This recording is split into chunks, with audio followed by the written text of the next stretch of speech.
And I see Elfin lead, and I see gifs, and I'm like, I got this chick walking around naked, and she's got a mask on, and she's deflecting bullets. Oh, these guys are eviscerated. I want to watch that. And I watched it, and I'm like, holy shit, this show's hardcore. She killed a guy with his pen. きっと約束だよいつかまた同じ笑顔で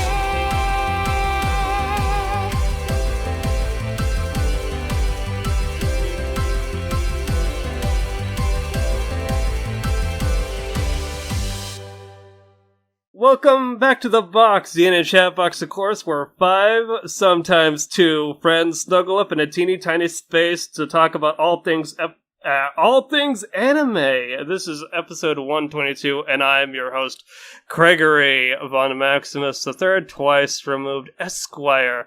But I'm not alone today, rambling into the infinite void. I am joined by the gentleman of the box, Jonathan Joestar. Hello, just the two of us today, though. It is! We are going to talk about the tensions run high with this anime that we're going to be discussing today, but I figured since things have been happening, people have lives, but we have to also talk about anime to deliver that fine content to you, lovely viewers and listeners at home. So, before we get to said anime, I just wanted to talk about the main topic today, which is, there really is no main topic today. Previously, we did have a topic, but I said, you know what, since it's just me and John today, I said, why the fuck not? We're going to talk about what's happening in our lives, because you probably haven't heard from us outside of our hot takes on anime impressions and reviews and whatnot. So, John, what have you been up to in life lately? What's new? Well, one of the reasons why I wasn't on the last episode we recorded was because I was heading off to a field. Yeah? For a anime and Japanese games and culture festival called Tokonatsu that happens here in the UK every August. Hello, Tess. Yes. She must express her opinion about camping. She deems it not worthy. She says, "Nay, you will never leave me in my sight again. Do not go to work." She has been very clingy ever since I got back. You were gone for a week, right? Near enough. 5 days. But yeah, if I remember right, it's a camping trip, right? Like a festival/camping excursion. Yeah, that's why I specifically say festival instead of con, because convention implies certain health and safety standards that cannot be in place with it being in the field and some of the stuff we have going on, like water fights. And drinking! And lots of drinking, and campfires. Drinking is not mandatory, that's something we do anyway. Right. But yeah, drinking around the campfire. And we get up to a lot of stuff that you think, hang on, you said this is happening in a field? Like, we have anime cinema that happens on a couple of nights, so we literally have a giant projector screen set up in a field. Nice. And at least we actually have the DDR machine in one of the brick buildings with this current campsite, but that used to be set up in a tent at the previous campsite. And we had a Smash Brothers tournament that I took part in and did not do very well. But yeah. No, who did you play as? I played as Pit because I still had not unlocked Mega Man, not Mario. I still had not actually unlocked Mega Man, who is my normal main in Smash since he came out. But yeah, because I had no practice with him in Smash Ultimate at the time, I went with Pit, and did not go too well. I was about to say, and then you realized you don't know how to play Pit. Well, I realized I hadn't played in months because I didn't know this. I didn't know the Smash tournament was going to be there, so I had no practice ahead of time. So, but are you inspired to continue practicing on the road to being the #1 Smash player in the UK? I did proceed to go ahead and actually unlock every character currently available in Smash. Excellent. Did you do that via World of Light, or did you actually just kind of like do that fast unlock method where you just kind of like play versus matches and then hope they show up? I did the classic mode over and over and over and over again, mixing out by changing what characters it was that I played as. Nice. Joker's classic mode was actually kind of fun. Oh, really? Yeah, because it round 1 you fight a bunch of what's it called? Mr. Game & Watch. Oh, are they supposed to be the embodiment of the shadows, right? And then next round you have a Mr. Game & Watch as your ally while you fight Kirby. Oh, right. And then the next round you've got Kirby as your ally while you fight 2 characters that have a dark and light version of themselves. And then and you just constantly, like, you've got Samus and Dark Samus, Pit and Dark Pit, and you just constantly go through this. Have you gotten a chance to play the hero from the Dragon Quest games yet? I did. I will have to give him another go. Although the menu element and like the random element of that was kind of interesting. Yeah, I've seen. I played versus Dom a few times, and always winds up getting the instant kill, and I kind of like laugh whenever it happens because I'm just like I don't even expect it. I don't even see it coming, and then oh wait, I'm dead. Shit. Okay, I guess I can't be mad. You'll never see it coming.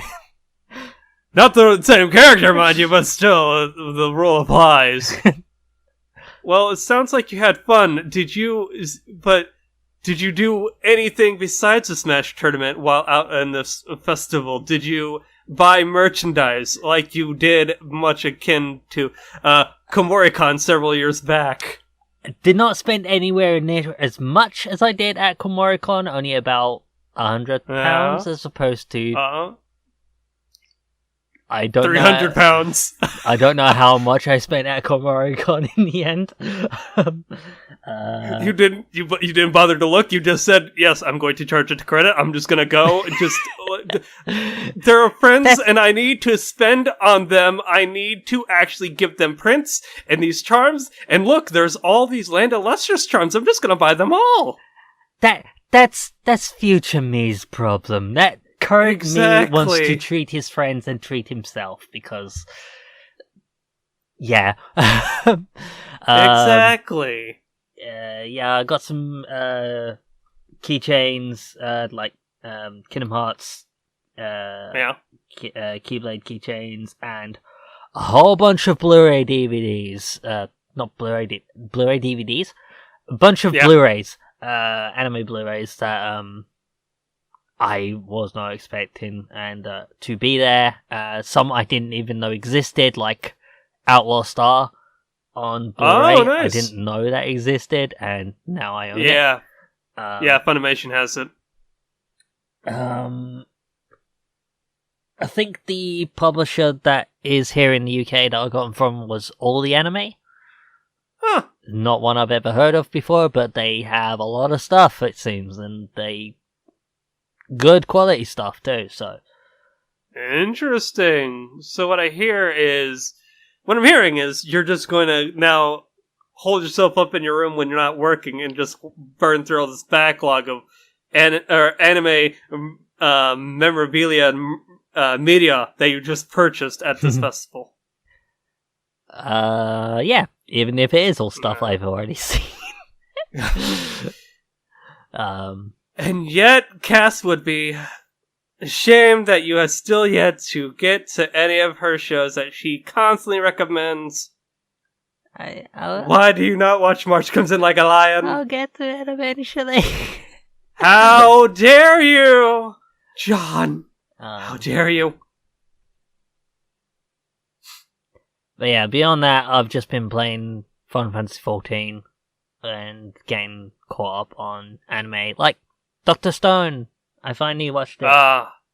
It's a good show. It's a very is. good show. Dr. Stone? Dr. Stone? Dr. Stone? God damn. I just watched the latest episode just today, actually, so I'm keeping up with it weekly. I'm trying to watch things as they air, so, like, I don't have to essentially binge stuff, for impressions, or just, I feel as though it kind of feels like homework when I have to, like, binge it all at once. So I like to, like, kind of take stuff at my own pace. Yeah, that's something I need to get into a better habit of doing. I need to track down a few other series that I'm interested in this season and actually start watching them at some point. Yeah. So how far are you in Final Fantasy XIV? I'm assuming you got back in because Cass and Dom are playing, and Cass is now through the main game. Dom has just started Shadowbringer. Where are you in the campaign of Final Fantasy? I believe Cassie is in the post A Realm Reborn content, but not quite to the first expansion yet, because which is odd to think about that. But yeah, I am currently in the first expansion content, the Heavensward content. Nice. So basically, I'm assuming you own all the expansions and you're just essentially going through all the quests in order to power level your character. So by the time you get to the last expansion, you'll be a beefy boy and then you will just be able to destroy everything without even trying. Pretty much. I was getting very close to the level cap of Heavensward, because I bought Heavensward when it came out, but never got to that content. And then the next two expansions came out, and I never bought them. But now it's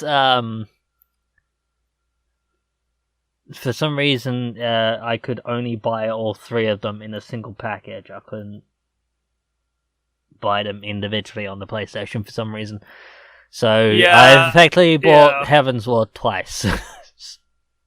That's interesting. I know that they offer the expansions individually, or they, at least in Dom's case, I gifted him the complete collection on PlayStation 4. It's like, hey, here's all the expansions plus the base game, or you can just buy Stormblood. I don't know about the previous expansions at this point. Give or take, it sounds like your market was a little different from how it was handled over here. Yeah, it might be just the UK, or European, or I don't know. For some reason, I couldn't find individual expansions. Yeah, I couldn't find the individual expansions. Just the base game and the expansions. Yeah. Or technically the latest expansions, but this comes with the previous two expansions. So I was like, okay, but isn't there a cheaper one that's them each? No. Okay. Oh well. No, you must give Square all your money. But yeah, I was getting to the point where if you just have Heavensward, the level cap goes from 50 to 60, and I was getting close to 60, and I was like, I don't want to be the point where I have hit a level cap and I'm doing all these missions and getting nothing for it. And the current, with all the expansions, the current level cap is 80. And so I'm still only... I am doing level 57 missions, and I'm level 62. So I'm constantly getting to a point where it's like, oh, when you do this quest, you will be level capped at a certain thing, and so I'm constantly being downgraded in levels, and like, but my new abilities that I just unlocked. No, you cannot have. No, you are you too can't strong. have them. You were too strong for this. You're getting baby experience. You need to take on your own quests. I know in like typical JRPGs, if they have like lower level stuff, then they give you lower experience and stuff like that. But it sounds like, if anything, the stories of these quests are engaging enough to actually keep playing. Yeah. I know in Dom's case, Dom was essentially running through all of the second expansion. So it's Realm Reborn, it's Heavensward, Stormblood, and Shadowbringer. Yeah. I think Dom was in Stormblood before Shadowbringer, and Dom was just mopping that up before going into the latest, and basically got halfway through their levels before they got into Shadowbringer. I'm like, damn, that's intense.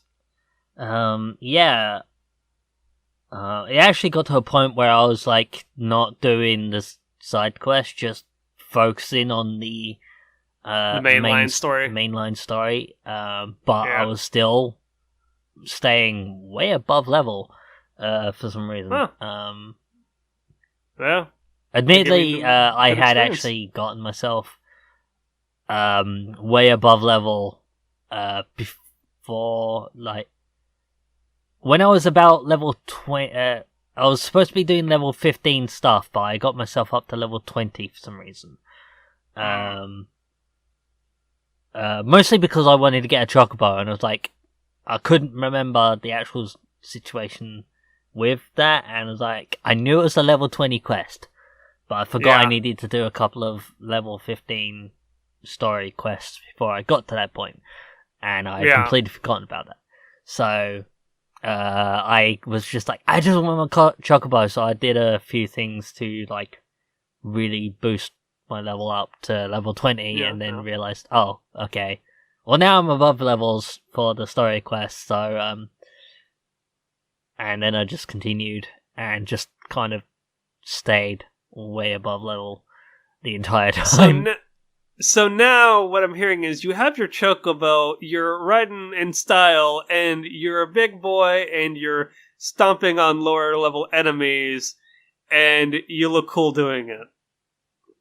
That is indeed the case. I got nice. Where shiny is your paladin armor? Where is your cat though? Why? I know Cass and Dom have cats. Why? Where's your cat? I do not have the fat cat. I did not buy it. Why don't you have the fat cat? The fat cat's cool. Because it costs money. Well, I mean, so does the chocobo, but you. No, what's a coral? The chocobo doesn't. Well, that only costs in-game currency. The coral you actually have to spend real life money. Oh, well. But it looks like it's worth it though. It looks adorable. It does look very adorable, and I am very, very tempted. See, there you go. Treat yourself on next payday to a fat cat. You'll be riding in style. People will be hating that you're riding in the style. But yeah, I do have a coral, which is like a giant leopard creature in the games that has giant whiskers and can has a like petrification attack. Yeah, I have one of them as a mount that I can ride around. Oh, on. nice. And for some reason, Square Enix, after they added flying mounts, decided to give all of their older mounts the ability to fly. So, it's. So, are you saying the fat cat can fly? I don't know about the fat cat, but I know the coral can. Oh, nice. Well, besides Final Fantasy and going to a festival, what else is new with you before we shift gears to what's new in Craigland? Have you played the Fire Emblem yet? Everyone's playing the Fire Emblem. My social media is filled with it. I have not been playing the Fire Emblem. I've had people telling me I should play the Fire Emblem. Yeah. But Fire Emblem is a franchise that I've admired from afar, but always been hesitant because I always had it in my head that it's this strategy RPG, and I've never had much luck with strategy RPGs. But then I realized that every strategy RPG I've played has been the Disgaea model. Oh god, Disgaea's a beast in and of itself. That final or Fire Emblem is a different series altogether. Pardon me. So yeah, it could be that I will actually, because I am basing my experience of a genre based on a very limited frame. Because not all tactical strategy RPGs. Yeah, not all tactical RPGs are the same as Disgaea. And even though the ones I have played have all been like more or less the same kind of model as Disgaea, I have realized that Fire Emblem does not follow that model, and therefore I might actually, also with the like social element, like the persona elements. Yeah, the persona style kind of stuff going on. The Shin Megami Sensei, if you will. That might even help me get through the parts that I might not enjoy as much. But yeah, listen, you just gotta be the ultimate teacher, and then eventually you will learn everyone in the school, and then you will become best friends, and you will eventually, well, I hear it's literally like at the beginning of the game, you have to choose your house, and then you base it on who's cool or who's hot, apparently, and just go with your boy Claude, because Claude looks cool. Cass is already in New Game Plusville, and she's already on Dimitri. So that's intense. I commend her for beating it. But to your credit, if the game was hard, and if you feel as though it's hard, and trust me, I myself have never beaten a Fire Emblem game. I've played Awakening, and I got halfway through, and I'm like, you know what? I can't do this, because eventually I'm like, man, this game is beyond me. I'm a dum-dum when it comes to SRPGs. So they do have the easy mode, and you can turn permadeath off. So you don't have to fear for losing all your infantry units for the obvious, persona elements. That would suck. Like, yeah, I have this one particular character that I've grown really attached to, and now I'm terrified of actually using them, even though they are badass. Because I'm scared. It's like a Nuzlocke. It's a Nuzlocke. You need to just essentially run the risk of RNG and hope that they don't get critted, and then and hope to God that Bernadetta survives, because Bernadetta, I hear, is amazing. And Fire Emblem. I hear it's the bee's knees. I myself will probably get to it eventually. It's one of those games this year that I hear everyone and their mother talking about when it comes to social media, the video game press, and journalists, and even friends are like, yo, you like this game? And I'm like, I will get it when I am paid next. But there's also other video games that are coming out on the horizon. Because me and my neck of the woods, I'm over here trying to min-max my budget to be like, okay, so Fire Emblem came out, but at the end of the month, Astral Chain comes out. Astral Chain, another game that I really want. And then there's a game for the PlayStation called Control, made by Quantic Dream, I believe it was called. And they're the people that did Alan Wake, and I'm like, I want to get in on that. But there's also Gears of War 5, and then there's Borderlands 3 that's coming out in September, and then Link's Awakening. Oh, Link's Awakening looks adorable. Just the little amiibo. I can't wait to get him. And then I realize my wallet's crying because as months go on, I'm just like, oh, stop it! Well, it's already dead. Basically, if anything, at least October is a little bit lighter until you get Luigi's Mansion 3. Yeah, I gotta get on Luigi Mansion. gotta go to the hotel and then clear out ghosts. And then we go to November, which is Kojima's Wild Ride. That's in... Oh, my wallet hates me. My wallet hates me. It always will forever hate me. But, basically, to catch up on... Outside of my wallet woes, I basically just recently, beat the game Cadence of Hyrule. It's a game by... Yeah, it's by the devs behind Crypt of the Necrodancer.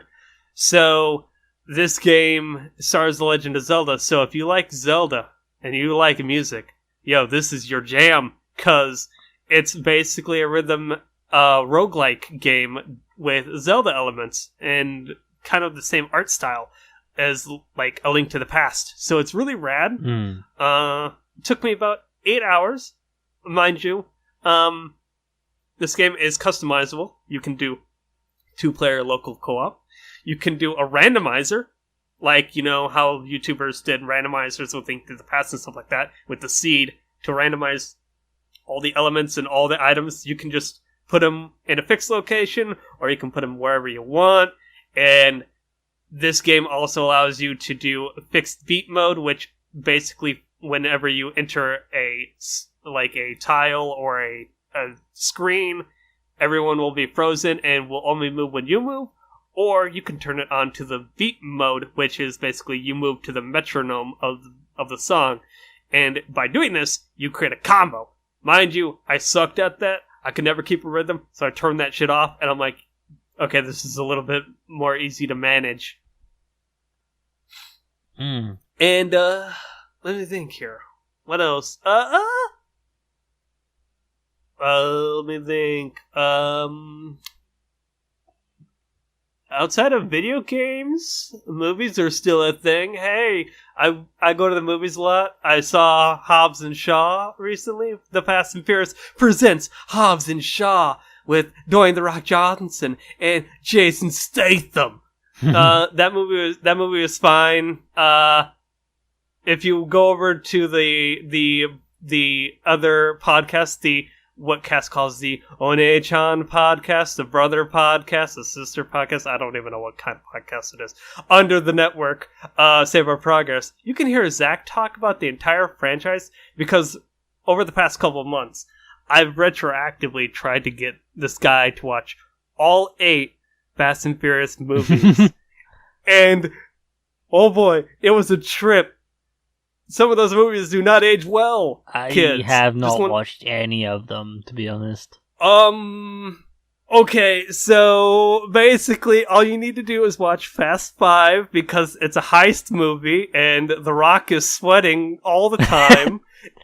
And they take... And just to give you a heads up, they basically take a car and then they try to steal a bank vault, and they use cars to try and steal this bank vault from underneath, the mayor of, somewhere, I think is, Rio de Janeiro or something like that. And I'm just like, oh, this is intense. And the movie just, I've actually the movie seen franchise clips of just that escalates. Scene. It's intense. I watched, what's it? The guys at Corridor Digital, they started doing VFX artists react, but then they actually got an actual stuntman in, or stunt guys in, because they often work with stunt actors, and they started doing stuntman reacts videos as well, and they actually had a guy in that was they started talking about that scene, the scene where they're dragging the vault behind him. Yeah. He explained that the vault was actually a car with a box around it. Yep. That way, it was, in neutral, apparently. That way, it could be, more realistic. And the fun thing is, the director, Justin Lin, wanted to try and use as little to no green screen or CG as possible to try and make it realistic. And it's definitely has a style, Justin Lin being the mainstay director on the Fast and Furious franchise, and I think during Fast 6 or Fast 7, I believe either one of those, he stepped out to direct the third Star Trek movie. So that movie had a little bit more CG, and they kept upping the ante. And eventually, you start questioning the timeline because, oh, John, if you get into this movie, you'll understand that there's a timeline, and then certain movies take place further in the timeline than others, but they're in release order. One is the third movie, could be takes place after the 7th movie, or rather the 6th movie. So you're just like, oh man, this character keeps referencing a location. Oh, don't go to that location. This will be bad for you. Don't do it. It could be bad or good. We don't know. Yeah. Are we going to have a Legend of Zelda timeline issue with Fast and Furious now? Yes, we are. We are. If when Universal's done with it, it will be the split 3-way timeline where The Rock. One timeline is where The Rock and Vin Diesel don't have beef. The one timeline is where they had beef, and the other timeline is where Vin Diesel they never met. Vin Diesel and The Rock never met. I'm not kidding. There is behind the scenes drama between those two actors, and that's why Hobbs and Shaw apparently exists. All right. That's think about that. This is your get along t-shirt. This is your get. They don't want to get along. Dwayne The Rock Johnson is too cool for Vin Diesel and crew. Man. All right, John. Before this topic goes even more out of hand and we start questioning the timeline of realities, do you have anything more to catch us up on in your life?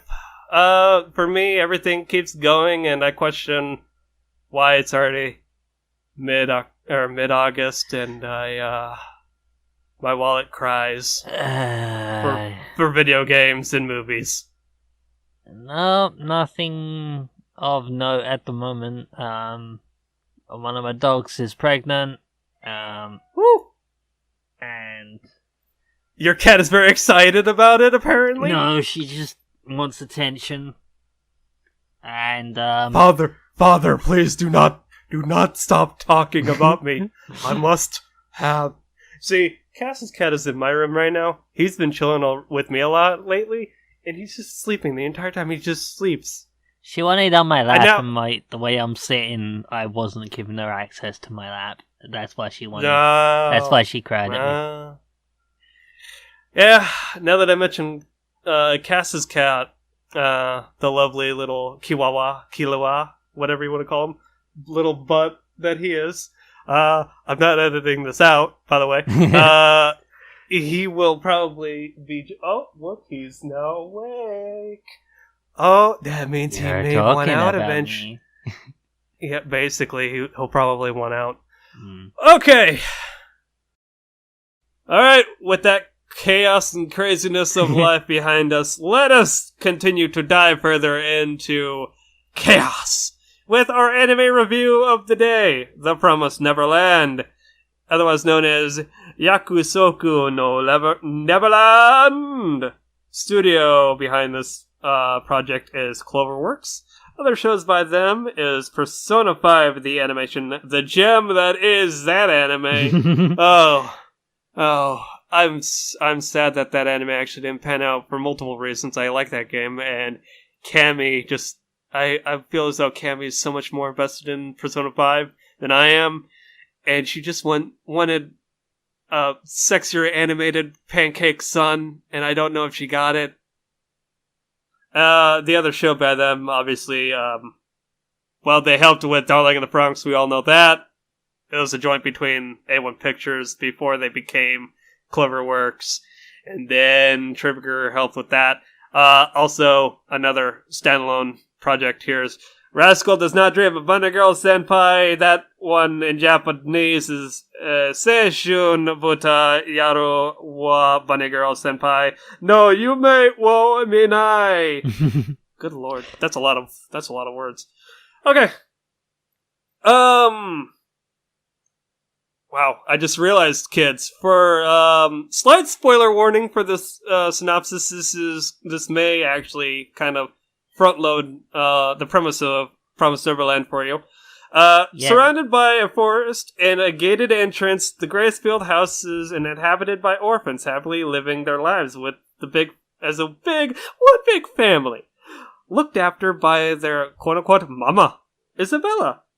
Although they are required to take daily tests, the children are free to spend their time as they see fit, usually playing outside, so long as they do not venture too far from the orphanage, a rule they are expected to follow no matter what. However, all the good times must come to an end, as every few months a child is adopted or sent to live with their new family, never to be heard from again. ... However, the three oldest siblings have their suspicions about what is actually happening at their orphanage, and they are about to discover the cruel fate that awaits the children living at Gracefield, including the twisted nature of the beloved mama. Okay, so that's not nearly as front-loaded as I imagined. I honestly just assumed the worst, because I do recall when doing the impression for the show in January that it basically spoiled the premise of Volume 1. Yeah. So yeah, it sounds like the synopsis has been updated a couple of times, because they're like, this synopsis is too vague. This synopsis is not vague enough. Essentially. So kudos to the My Anime List team. You guys are crushing it. Please fix your Season 2 synopses or Season 3 of continuing series.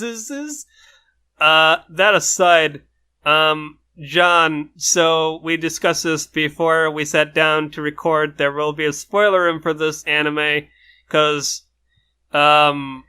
this is a series about suspense, tension. There's slight trigger warning also for this. This game has scenes of child endangerment. Kids actually wind up in dire situations and can get fucked up. I will not say to the extent, but just wanted to put that out there for the audience at home. This is one of those. If you are easily upset by scenes of children not living super happy fluffy lives, do not watch this. Yeah, it should be noted that this is a primarily all children cast between the ages of 3 to 12-year-olds. So, yep. And obviously the mom, which is in her 30s, and so this is interesting and unique in that regard, but also I can understand why people would just essentially swear this stuff off, because they're like, nope, I do not like to see my precious daughter or son in high stress situations and or hurt. So to those, I respect your decision. With that said, story here. How do we unpack this? I guess. Oh, god damn it, man. This is one of those types of series that trying to talk about without saying any spoilers is so hard. I like the bit where blank happened and blank happened. It's This is the time here where I wish we'd have Cass or Cammy on as our rock to ground us, to be the glue that this podcast really needs, because they are the most articulate people on the planet to actually come up with a coherent thought, because I just ramble into the void and I'm like, okay, so I like this for this reason, but also I don't want to overstep my bounds here. I guess, really, surface level, we have the main three kids, Emma, Ray, and Norman, who are super intelligent. They take all the kids at the Gracefield orphanage essentially take tests every day. They do not understand the reason behind these tests, as the synopsis said, until Emma decides to try and go give a stuffed rabbit to one of the kids who went to go get adopted, and figures something out about that unravels the whole household and what the nature of the household is. Emma and Norman. From here, Norman ends up joining her too. Oh, right. So it's not just Emma. Yeah. From there, they basically can't see people the same way they saw them before. There's a lot of cat and mouse. Yeah, that basically, they try to. Oh, basically, for all intents and purposes, they're trying to get out of Dodge while not being detected.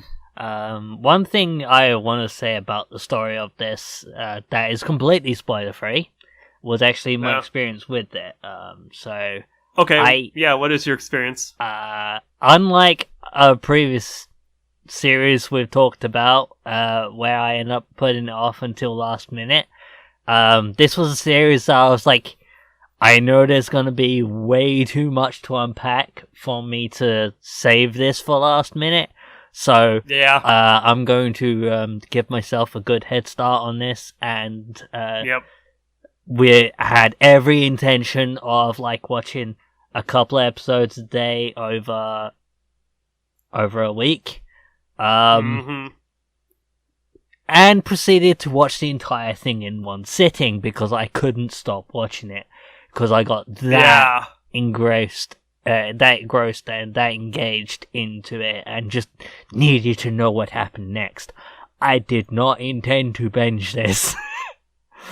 It's a good show, and that's the thing about like thriller anime or high tense situations where you're just like, well, I just can't stop there. I need to know if my son or daughter are going to make it through the situation. I need to know if they're all right. They are precious babies, and I will protect them. I will protect all of them. Why don't we just talk about our characters in our Discord?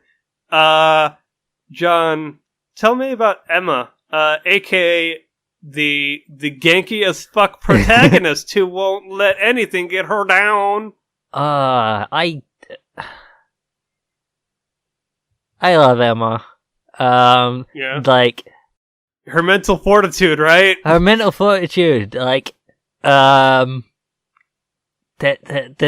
the situation where, like, I want to do this thing. We can't do the thing because that's fuck too your different. rules. I'm gonna do it anyway. I'm doing it.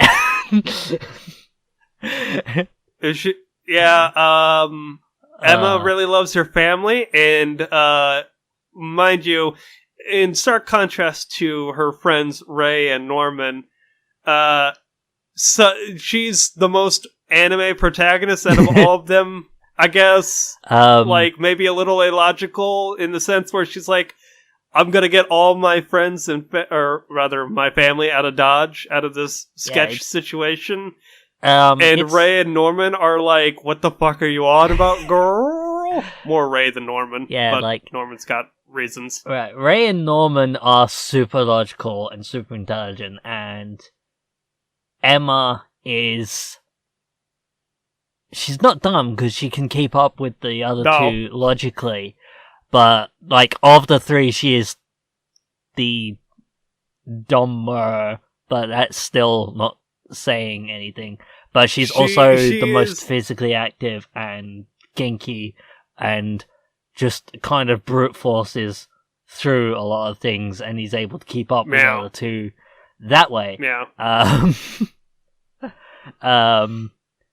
But she just has this energy that can makes you want to root for her, and she ends up convincing at least one of the other two to go along with her crazy plans. Much to their chagrin, essentially. They're like, we know this is crazy, but, like, she wants to do it, so we gotta do it. And then... I guess. Guess we'll do the thing. You know, it's like that meme with the old man doing the shrug. Guess I'll help her out.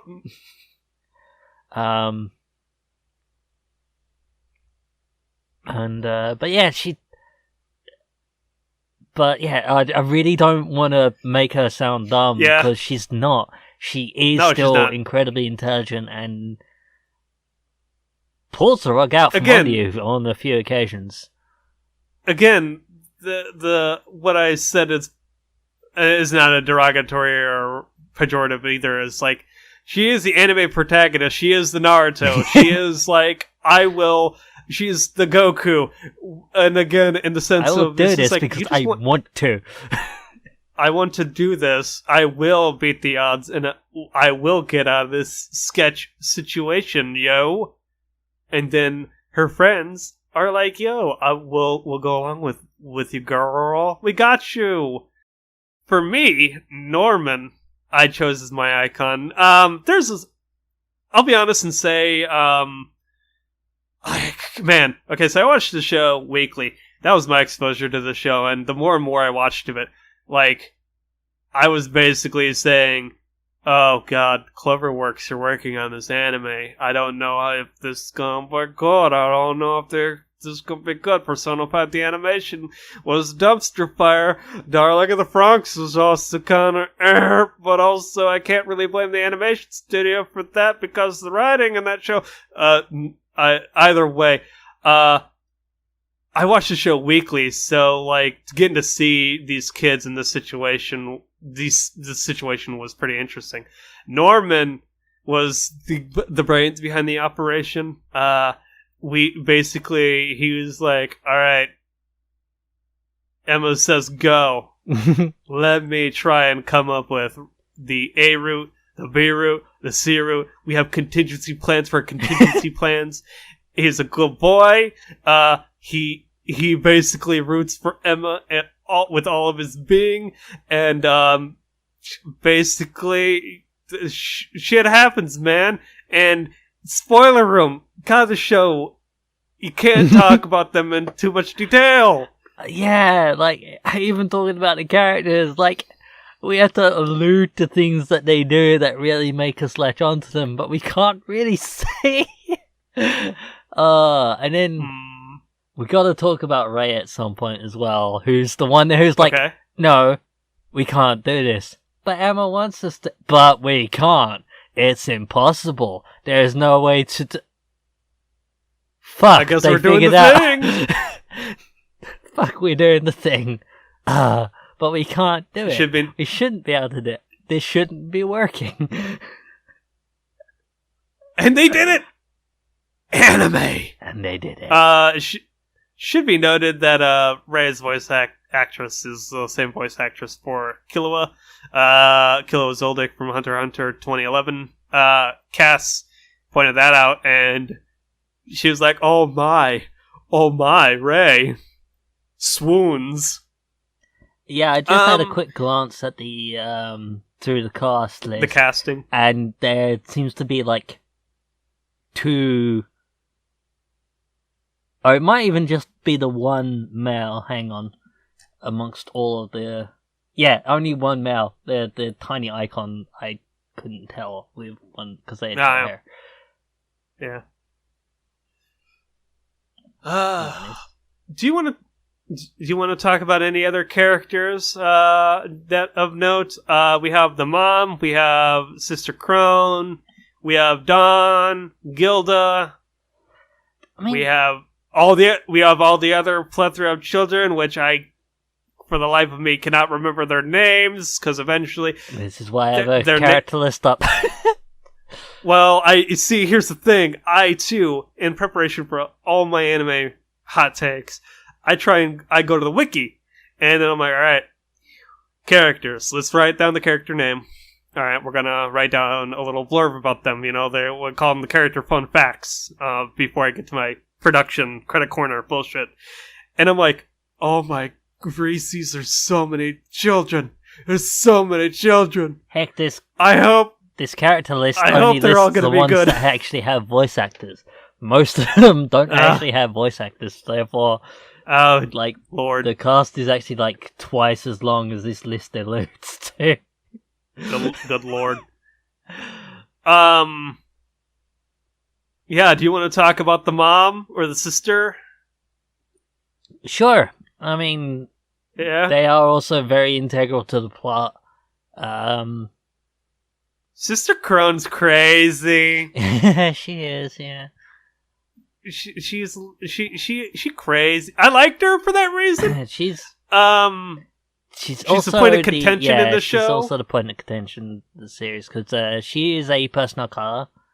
Yep. And very stereotypically so in... Yeah.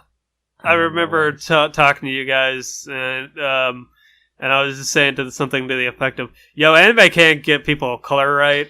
No. I think it's exaggerated, and I cannot say to the credit of the author of this comic, but I don't know if that was done intentionally, or this guy's just like, I don't know what to do. But I've seen screenshots of this lady in the comic, and that's the thing.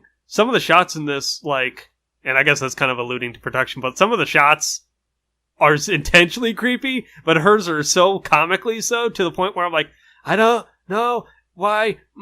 No, it's not. But that aside, I like what she added to the plot. Basically, she's an assistant to the mom. She gets introduced. She also kind of is a point of an obstacle for the kids to overcome to a degree. So, and then you have the mom, Mother Isabella, Mama Isabella. Yeah. Everyone loves Mom. Mom is good. Mom is nice. Mom doesn't ever have anything to hide from her children, or does she? We don't know. Mom has a few tricks up her sleeve. She does. She has playing cards. She has playing cards too. It's really cool. The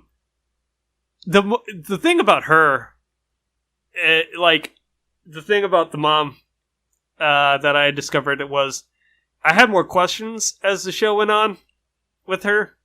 Like by the end of it, I kind of wanted to know what more of her backstory. I don't know if we're gonna get it because, for all intents and purposes, the show was renewed for season 2 in 2020. So get hyped for that. Yeah. But they kind of show a little bit of her backstory. I'm not going to allude to what that entails, but there's more to her than meets the eye. She like has connections with these kids, and it seems as though she kind of cares. But also, there's parts of me that I'm like, I don't know if I fully buy this, but I guess that's up to interpretation. There's also the manga that has been going on. I don't know if she's still in the manga. I would assume so. But, yeah, I haven't read the manga, so I don't know where... I presume the story is going to follow. Yeah. I wonder if there's going to be more twisties and turns. But yeah, as you get to, the final episodes, a lot of puzzle pieces do fall into place. You certainly don't have the whole picture. At all. Nope. No, there's still, you've got, basically, the puzzle pieces fall into picture, and you fall together, and you've assembled, a tiny thing. Mostly a tiny thing. But you've still got everything around that you still need to figure out. But as the puzzle pieces fall into place for this tiny little bit, you start actually to see where Isabella's coming from, and you start to sympathize with her a bit. Yeah, it also should be noted that this world is interesting. We'll get I'll touch upon that a little later, but I like the world building, and especially the subtlety of it. And how it kind of just drip feeds it to you, and as the series progresses, you're like, oh wow, we're only seeing part of the picture. Yeah, but tiny piece of the picture. The field of view just expands greatly, and I'm like, man, I can't wait to see what's gonna go on. Could there be like, for all intents and purposes, the sister and the mom serve as kind of like the obstacle, but could there be more obstacles out there for the kids to overcome? Yeah. John, do you want to highlight any more characters, or do you want to talk about the production? Don, Gilda, Tiny Babs. No.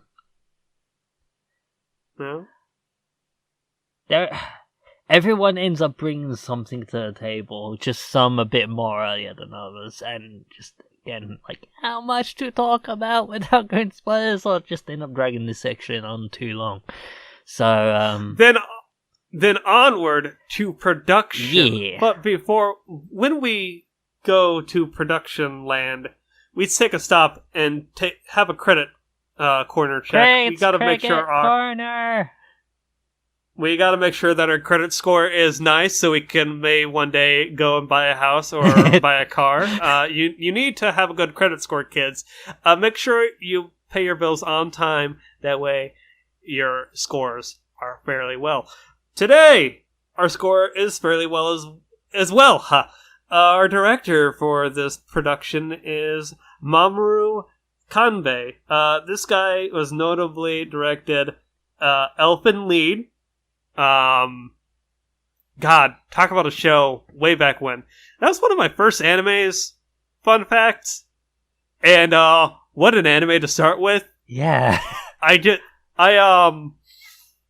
Okay. Just a quick aside Talking on about children like, going tangent. through horrifying situations. Oh, yeah. Just a quick aside. Like, I remember perusing, and I've told the story before how I got into anime, like GameSpot forums and stuff like that. It would have like watched Haru Suzumiya, Bleach, the Fates series, and I see Elfen Lied, and I see GIFs, and I'm like, I got this chick walking around naked. And she's got a mask on, and she's deflecting bullets. Oh, these guys are eviscerated. I want to watch that. And I watched it, and I'm like, holy shit, this show's hardcore. She killed a guy with his pen. It's fucking hardcore, man. So I guess that kind of also leads into why this show's got tension, because Elfen Lied had tension, although it's kind of edgelordy and over the top. The guy also directed Kimi to Boku. I've heard of that show. I've not seen it. So, the writer on that series at the moment, to be honest. Yeah, when I look at it, I was like, "Is it Kimi ni Todo?" Well, no, that's a different one. Cass likes that one. I've heard it's a different Kimi. The series composition writer is Toshiya Ono, who's written the series composition for Sweet Precure and Land Illustrious. Again, this is a totally different take for this guy. Mind you, this is based on a manga, so he's only adapting adapting from the source. So, I mean, good on him for that. So, it's good on him for being versatile and getting different genres. Yeah. One being magical girl, one being pseudo-existentialism, and then we have apt terror and cat and mouse. Lastly here we have the music by Takehiro Obata. This guy hasn't really done a lot, and I've said this before on episodes, but like music is always the hardest thing for me to really grasp onto, like memory wise, unless it's fucking Hiroyuki Soeno, where like they're blasting freaking Eimer in my ears and they're bleeding. This guy actually did a good job with the score. He's also worked on a show called Pandora to Akubi. That does not have an English name, mind you. And a show called Hachigatsu no Cinderella 9. That also doesn't have an English name. Mind you, this as I said before, this source is a manga and is still ongoing. From what I heard last, it is maybe on its final arc, so we shall see. The first 12 episodes of this production only covered the first story arc, so there is plenty more to go. That being said... Production! Production! Yeah. I just want to point out, the manga and the anime, on top of the kids' names, Emma, Ray, Norman, Gilda, I believe her name, Isabella, Crone, like, these characters, mind you, some a little bit more exaggerated than others, to varying degrees, all unique. Like, you don't, like, you...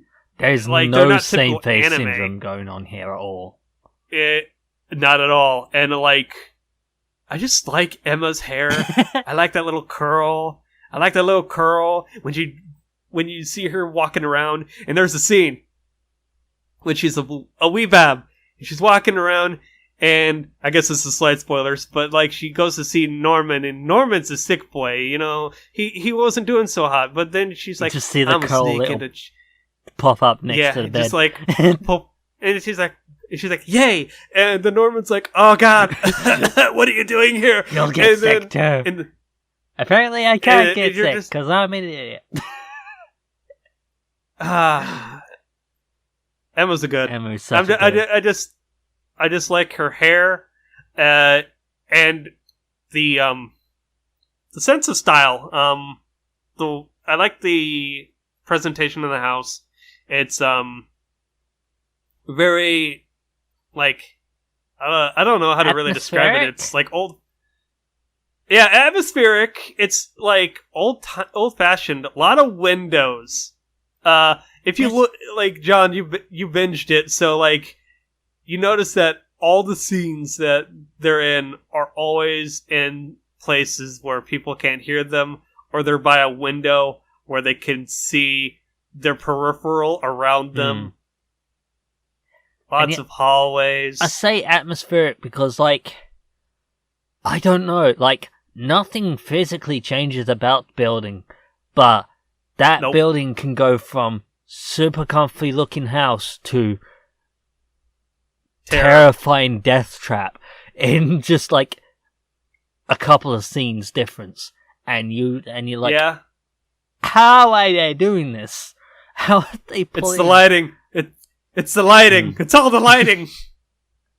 Like that, and that's like a credit to the production. Like, they are able to pull off these like drastically different feeling atmospheres from the same location. Yeah, and it's interesting, right? Because like, and again, would be great to get Cass's perspective on this, like, because she binged the entirety of this manga up until like probably maybe like 3 or 4 months ago. But like, I can't remember what she said in regards to the production, whether or not the anime did the tension better, or if the manga did the horrifying faces, because there are some shock face, there is some dead blank stares, and then in those moments you can really tell that the delivery of like the voice acting and like just the apt terror, like you're just sitting there in the popcorn, you're just like, don't, baby girl, you don't open that door, baby girl. Baby girl, don't look here, don't fuck this up. You better lie through your teeth, girl. You better lie through your teeth. Mama's onto you. Mama's onto you. Oh god, that hallway scene is really fucking... God. Yeah, there definitely are some fucking edge on your seat moments in this series. Right. And that's one of the reasons why I passed it, because I'm like, within the first 3 episodes alone, I'm like, I am sold. I like the world that they're building. I like this cat and mouse game. They're raising the stakes. They're trying to make plans. There also could be, if I remember right, there could also be like the the aspect of information and how it could be misused or something like that. I won't say anything further on that, but man, I was just kind of like, man, I could not believe it. I was like, man, this is a Clover Works joint. I had it in my head that they would just be like, oh great, it's Promised Neverland. Why didn't they give it to David Production or like the fucking A-tier team at like A1 Pictures? They haven't had the best track record with things that don't. I mean, Diana Franks was pretty, but I fucking love Diana Franks, but there are definitely things wrong with that series. Definitely ways that series falls short. The Pancake Sun and personified animation. So good on you, Cloverworks.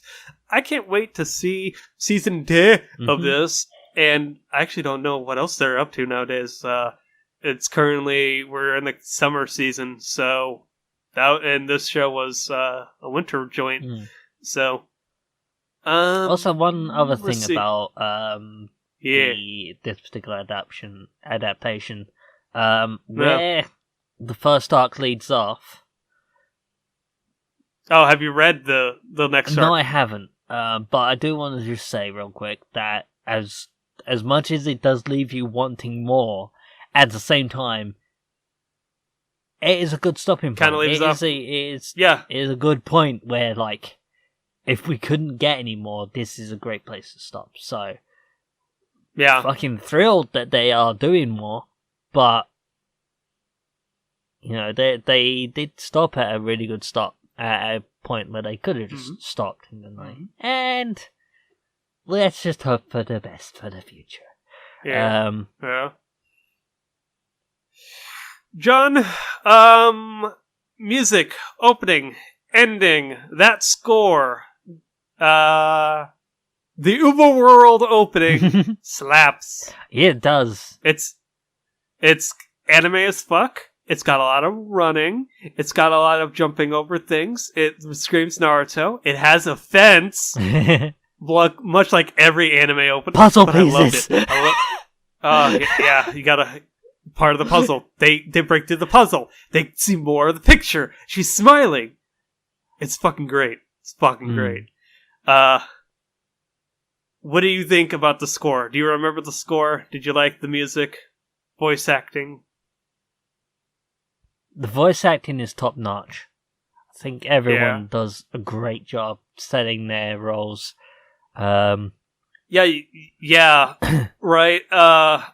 Like I said earlier, Ray's voice actress being Killua. I remember Dom and Cass both saying that Emma's voice actress is the same voice actress for a girl named Ichigo from Aikatsu. So that's pretty fucking rad that she goes from the happy-go-lucky Ichigo to the happy-go-lucky, then, oh my god, I'm screaming, and then I'm a sad girl, so that girl's got range. It also should be noted that after the anime ended in Japan, it actually got a dub, and it was on Adult Swim, Toonami.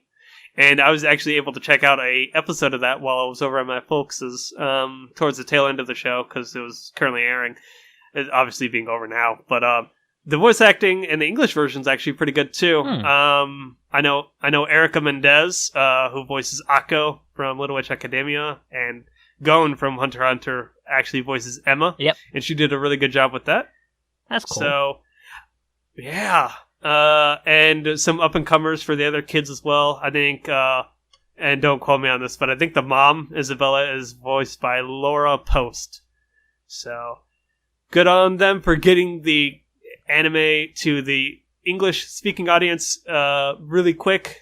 Just a quick aside on that. I noticed that Toonami has actually been really kicking off with a lot of anime lately. In this case of, they just announced that they got Dr. Stone, so that'll start airing. They got Fire Force. They're getting Yaiba, English dub for Yaiba. They have Food Wars and JoJo's, and I'm like, man, all these kids are getting anime dubbed. It's like a renaissance back to the days of the 90s where we watched Dragon Ball Z. It's fucking awesome. It's a good series that are getting dubs as well, and like, why can't they be hair anime anymore? Oh well. Yeah, we get like Pokemon and Yu-Gi-Oh! And really kiddie stuff, but we don't get any of the cool stuff anymore. And you were right, it's Laura Post for Isabella. Right on! As for the score, the music score, I'm not. Are you like? I was about to say, are you like me, where unless it's like really stand out, then you're just like, oh, okay. Yeah, I'm more invested in the characters. I'm completely blanking on everything, but going back to a previous point I mentioned, the atmosphere. Music definitely played a huge part in setting that atmosphere and making it shift from a happy, comfortable place to happy playtime in the woods, playing hide and seek, to fuck, our lives are on the line, shit needs to go right, and if it doesn't, we're screwed. And there's also some tracks I listened to the score before we sat down to record, and there's some actually serene music in it too. There's a song that a certain character really likes, and it apparently has significance. Oh, yeah, I forgot about that, and now you mention it. Yeah, it's very and it also plays towards the tail end of the show too, when they basically quote unquote leave off on a end note that could be like, okay, if it didn't get a season 2, then this would have been sufficient. John, do you have anything more to say on the note of production, or should we move into ratings? We are actually, we're making a decent clip here. I don't know how long we're going to go on spoilers, but do you have anything more to say, or should we go into final ratings? We can go into final ratings, because I kind of want to get to the spoiler section. Cool. I want to know this giant laundry list of things you have. Just the roll of toilet paper. No, you have this point. Okay. You're going to go first, since I passed the show, and you're going to give the recommendation for the kids at home. Yep. So, I'm just going to say this outright. I wouldn't be gushing this much if I didn't love it.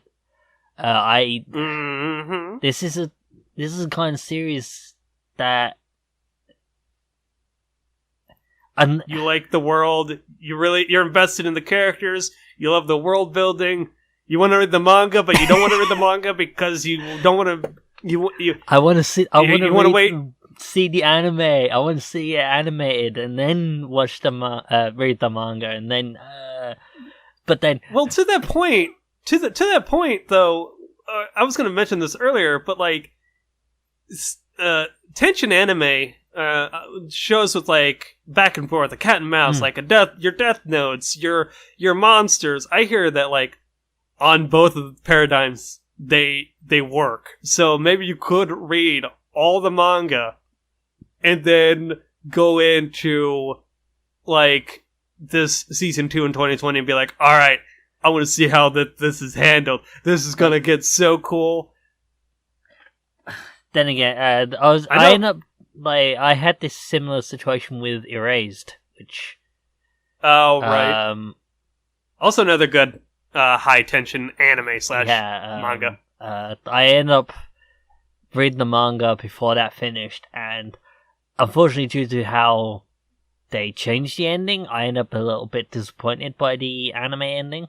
But at the same time, I can understand why that happened, because they ended up ending roughly the same time. So the anime was still actually the manga was still coming out when the anime was airing. Oh, right. So I think the final chapter, the final couple of chapters and the final episodes kind of drops for more or less the same time. Yep. Or like definitely not enough time for the anime to actually follow the same story.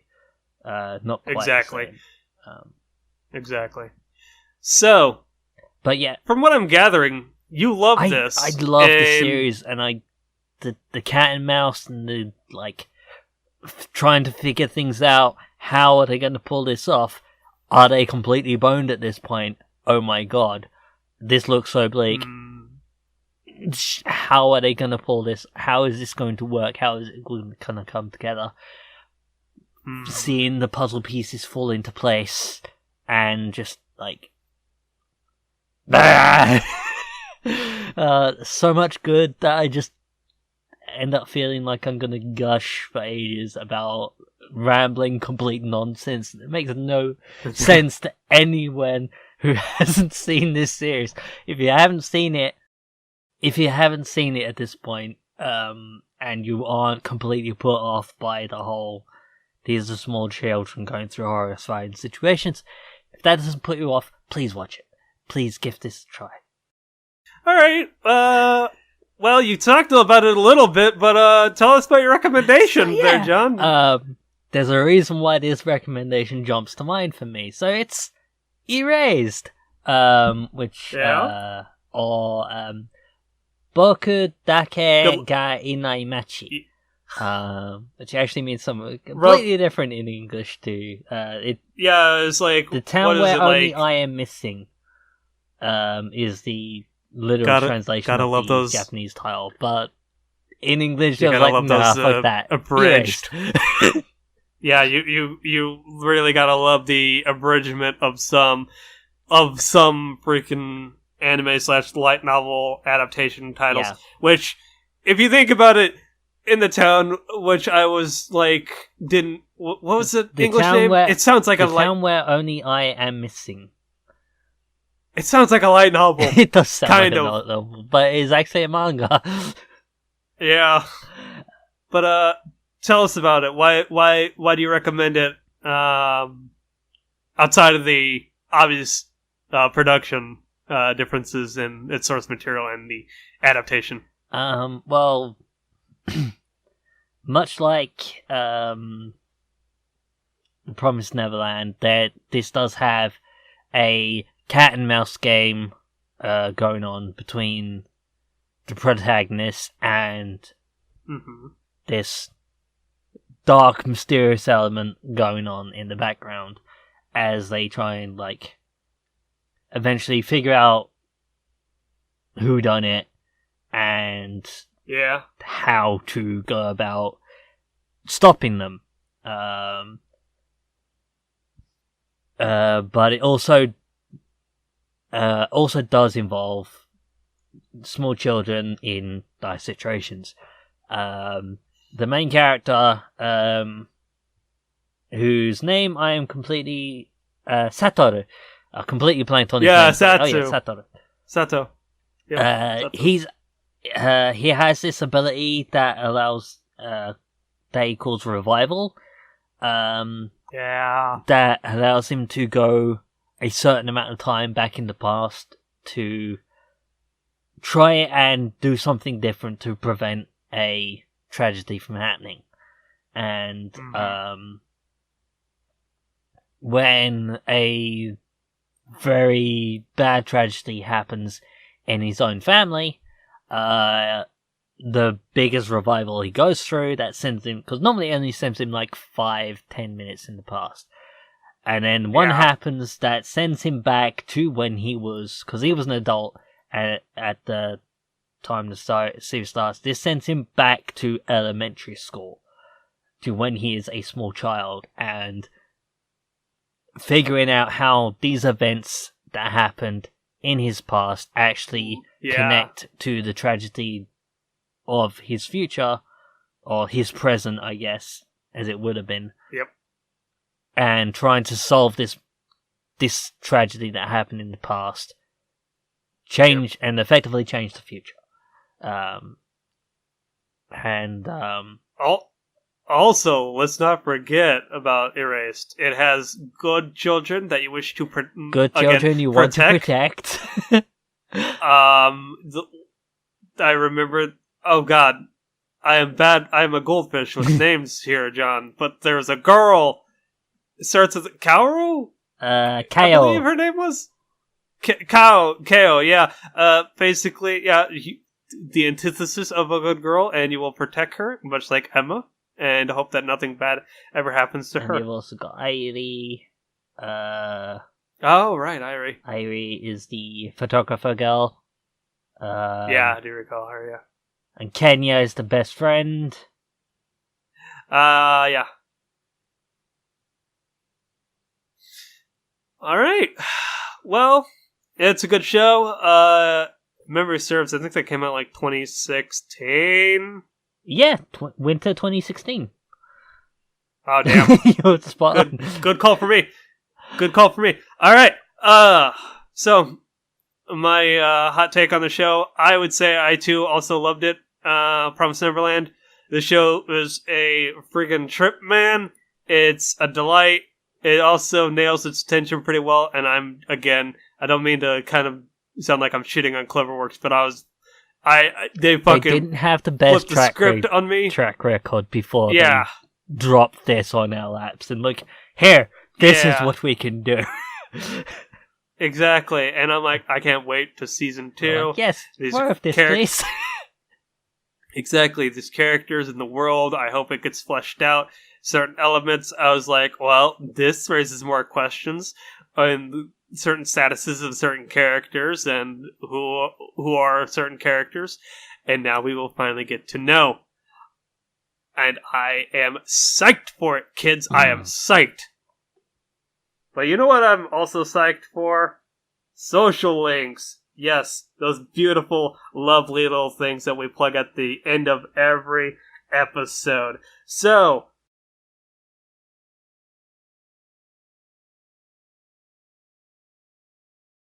if you are ready, strap in for a wild ride. Check us out. We have social links. Twitter.com/AnyChatbox. Again, that is Twitter.com/AnyChatbox for our status updates of episodes. If you want to see a little sneak peek, little cards to see what we're talking about for the early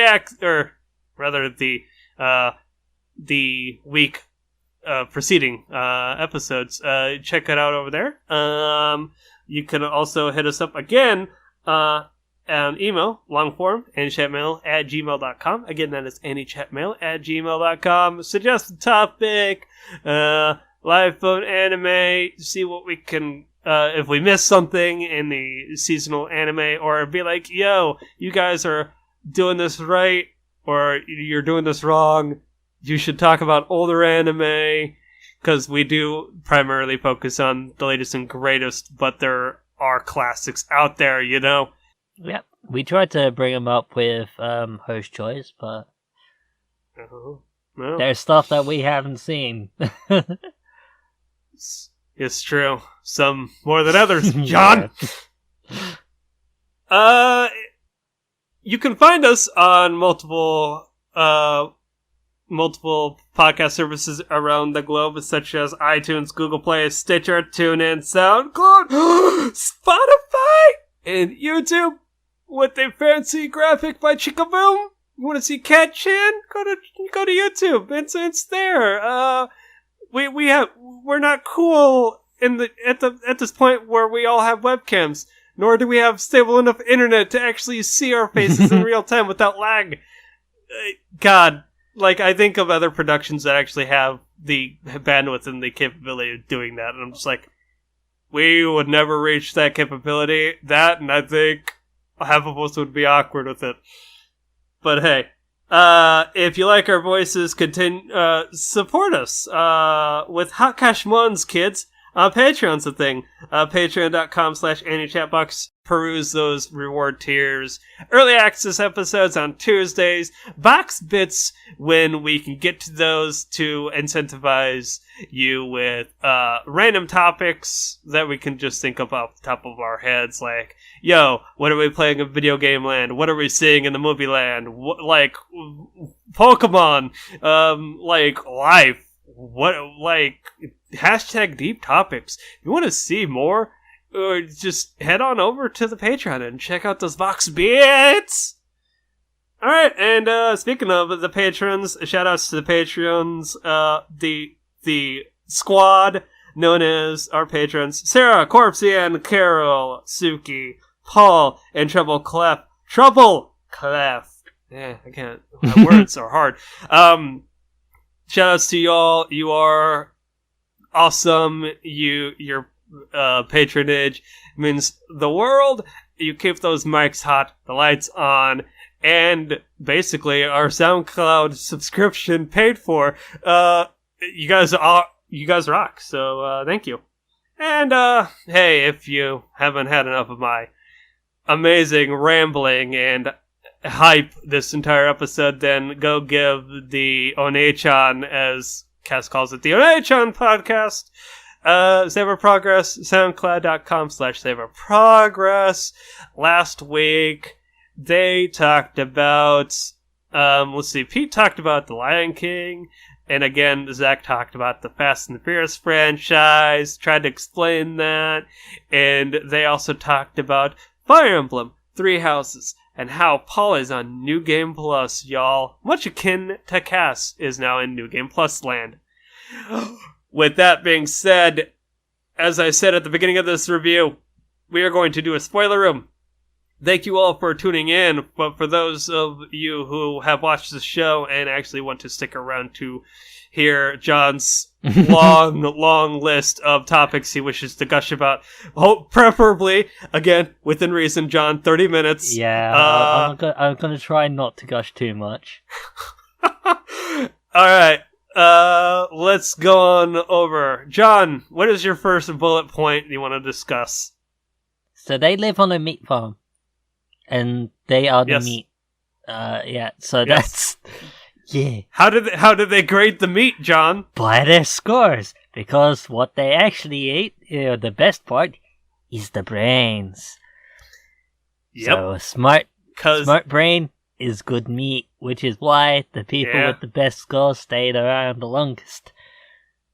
Yep. The cat and mouse thing is basically stemmed from Emma and Norman trying to give a stuffed bunny rabbit to, I believe her Connie? name was Connie. Yeah, little Connie. And realizing that the gate is open. They go to the gate, and then they see they Truck. find Connie. Or Karen. Yeah, they find... Oh, yeah, they find Connie, all right. They find Connie And a bit rigor too mortis late. rigor mortis is set in, and she's looking a little pale, and in that moment you realize the acting chops of Ichigo from My Akatsu Friends as she screams and vomits in sheer horror, and I'm like, I am sold on this premise alone based on this acting. Norman Good God. is able to calm her shit enough to not get them caught and find a hiding by a monster. by a monster demon thing. Oh, and the eyes, they just rotate without they're like any kind of creature or like a lizard. You're just like, oh, that's kind of freaky. But this monster knows that Mama is essentially like the salesman of all these proprietary goods, air quotes here. And then I immediately thought, wait a minute. Okay, hold on. Mama is an adult. She's 30 years old. How does she survive? How did she squeeze a deal with these monsters? You realize there's more than one orphanage out there, kids. And then Each all has these a orphanages mama raising these children to sell them off to the demons for their own survival. It's interesting in the sense that the world is actually set in I think the 2100s or something like that. I don't think they really mention it. I may have figured that out by glancing briefly at the wiki. There's also, if I remember right, there is a significance in the numbering, which I think basically is a branding of the children. Yeah, each of the kids has got a number tattooed on their neck. Yeah, and I think there's a significance to it. I couldn't remember what it is off the top of my head. I think it's the year they're born? I don't... Or, like, a reversal? I don't know, because I'm pretty sure Emma, Norman, and Ray, they're all about the same age, but they've got different numbers on them, so... Yeah. Or maybe it's the sequence of when they showed up at the orphanage. For those who stuck around and wish to actually enlighten us, feel free to hit us up via the socials and let us know. The anime or we'll probably just check it out immediately. So... No, and I think it's just, again, a part of the world building, which is, I find fascinating, because each orphanage is, in fact, surrounded by a forest. What's beyond the forest? A wall. What's beyond the wall? A cliff. A chasm. Oh yeah, that was fucking cool to see Norman essentially climb that thing and then realize, oh no, we can't do it. We can't do it. We're boned. The only way out, the only way that isn't a cliff is a bridge. Where does a bridge lead? Directly to headquarters. Where Grandma lives, apparently. Who runs all of the orphanages. And has the monsters... I think she's a proprietary, or like the person, the big cheese that struck the deal with the monsters in the first place. So like going back to what my point was, so Mom Isabella, like obviously set up in a place where she can keep herself alive, but like as the series progresses, you're like kind of questioning how that's a thing. I guess maybe she's supplying them goods, right? But also it's like, well, she started out as an orphan, but as the show progresses, you realize the girls can become moms and sisters, but they have to volunteer for it. They have to have a high enough IQ, a high enough score, and they need the recommendation of the mama of their orphanage. Yeah. And then they're given the option, they're explained, like, in the face of this giant demon in front of them that is ready to kill them right there and then. It's like, you can either die now or live and send other children to this fate. Yeah. Don't they also get implanted with bombs? Or is that just Crone? I couldn't remember. Did Crone have a bomb implanted in her? She was killed by that flower being stuck in her chest. And that flower sucked the blood out of her heart and turned red. That was a really cool flower.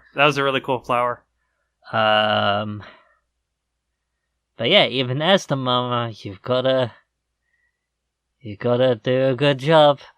Otherwise, you're still up to becoming demon food.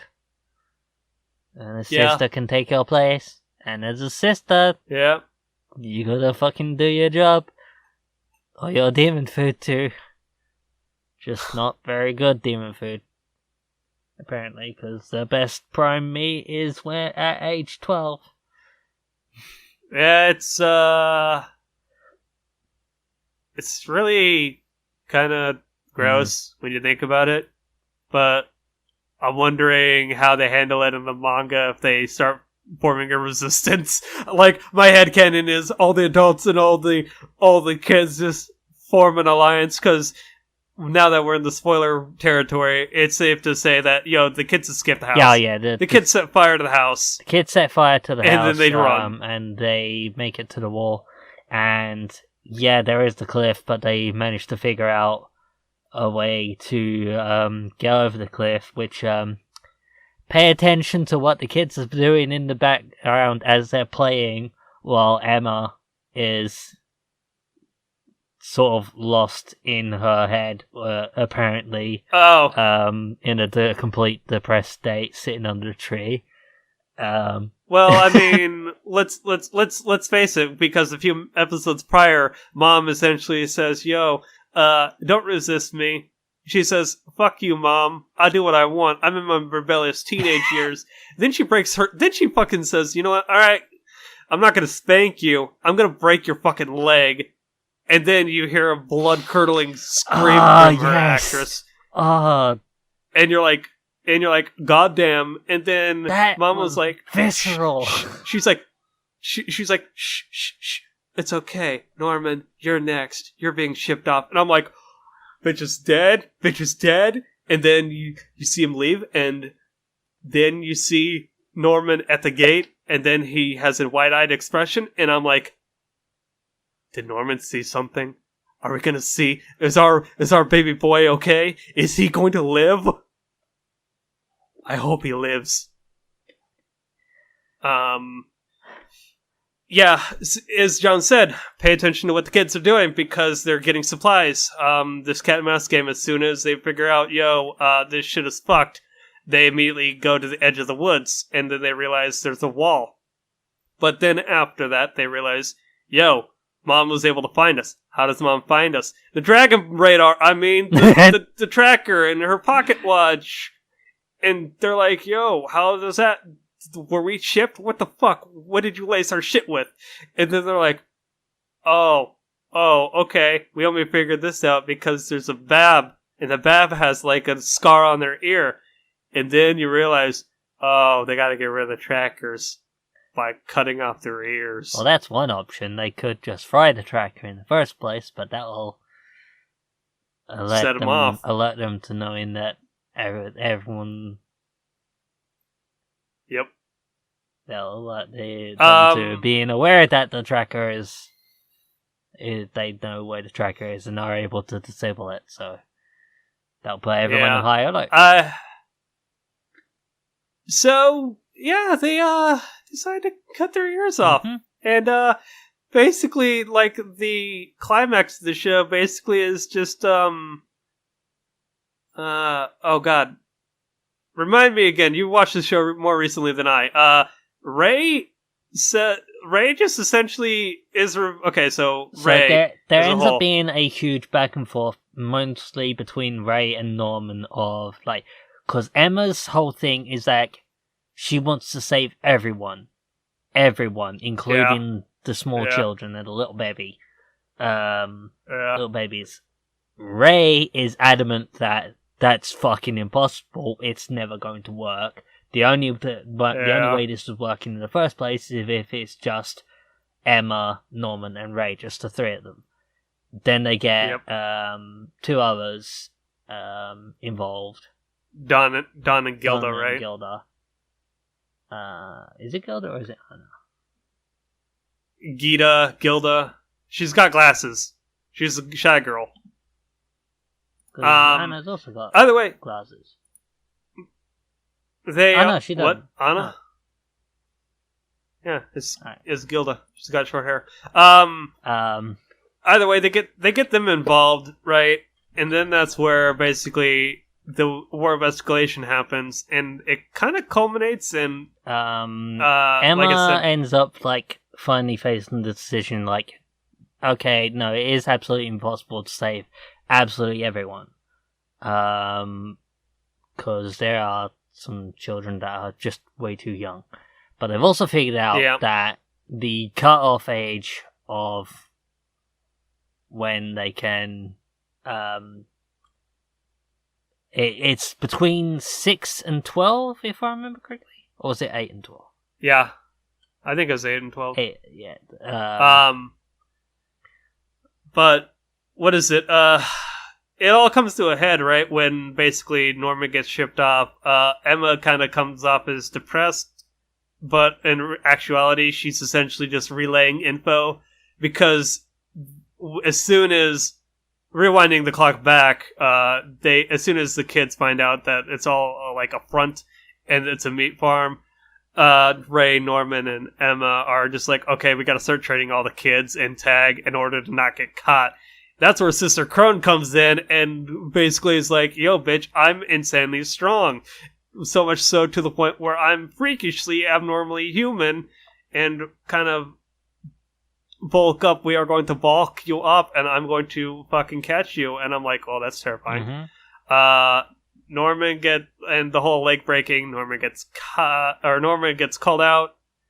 And then, like I said, Emma starts relaying info.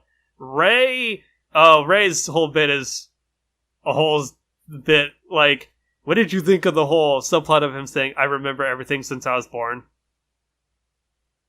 or "I could hear everything since I was a fetus"? And I'm like, what is this? What is this nonsense? Because he's apparently Isabella's kid. I don't know who the father is. I don't know where the men go when they go past the age of 12. But apparently they become scientists. Maybe ? Because the sisters and the mothers all get trained in brutal combat apparently, and they become battle conditioned to be moms. And I don't know where the men go. Yeah, they never explain the men given that kind of option. Because there has to be someone to get the sisters and mamas pregnant to keep the farms full. See, there you go. We gotta figure out. Puzzle pieces. Wait for season 2. We only have a small piece of the picture. I mean, they were able to break out they were breaking through the puzzle in the first season. Maybe they're just gonna break through 2 walls in the second season.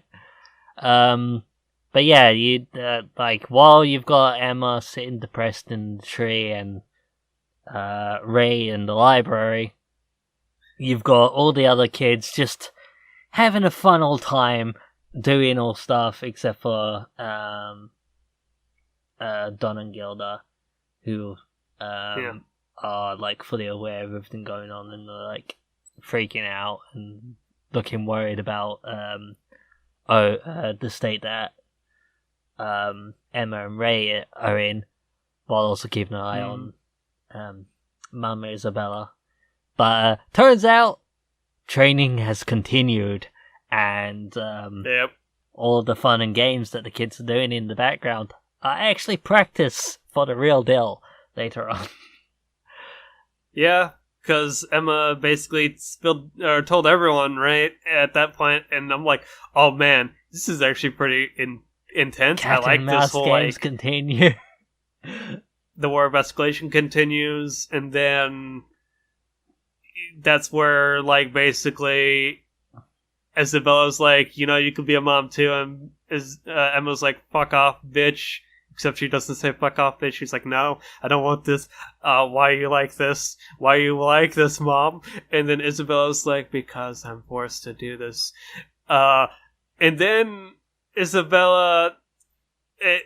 okay, so Ray was a spy for Isabella, but Ray also double-crossed Isabella, and then Ray almost killed himself. Yeah, Ray almost kills himself by dousing himself with gasoline, because he said, well, Norman's gone and dead. But Norman Emma's called fucking him out on depressed. his shit and told Emma he's probably gonna toast himself. And I'm like, God damn, son, the cat and mouse games exist amongst themselves as well. Yeah, Norman essentially calling Ray out on this bullshit, basically saying, yo, you're my trump card, bitch. If you spill on us, then, well, we're basically, you got one on us, I got one on you. And I'm like, oh man, okay, cool. Man, this show goes places. The places it goes are cool. People are the mom is the mom. I don't know if she fully cares. I've heard people say that she genuinely did care for the kids, but I don't know entirely on that one. I think they tried Sister to imply Crone? that she really did care about the kids, and that's why she was able. Yeah. And thanks to that, she was able to produce the best meat. But yeah. Yeah, think about that for a second. She cared about the kids. Ergo leading to fine quality grade A beef. Yeah. Yeah. She fed the cattle very good grains in order to make sure that it's prime for consumption. Capitalism. Yeah, it's just but just whatever. There's a lot of nothing is spelled out fully, it is ultimately up to interpretation. There's a lot of ways that a lot of things can be taken. Yeah. John, what other points did you want to hit on your long list of ramblings? Because really, I think we kind of just like blabbed about like major highlights and get hype moments. I remember there was a scene where Don and Gilda essentially go into the basement and mom's room. Oh yeah, that bit I was like, fucking hell, you two. You were just told not to do this. We're gonna do this anyway. Listen. You're gonna fuck everything up. No, we won't. Listen, Don You're fucking everything up. We're fucking everything up. Don is just... Yes, you are. Don is just really wanting to be part of the main cast and wants to prove himself. He will be a main character one day, and Gilda is just like, you're a dumbass. But I need to make sure that you don't get caught. Therefore, I'm going to go with you and almost get caught in the process. Also, what was his name? The little kid. That was the kid that gets left behind, right? Because it should be noted. It should be noted that I believe so. Yeah, he's like 4. As you said earlier, most, I'd say half of the kids escape, but not all of them. A good half of them have to stay behind. To pretty much everyone, they decide that there's a cutoff of like, I think it was like 4.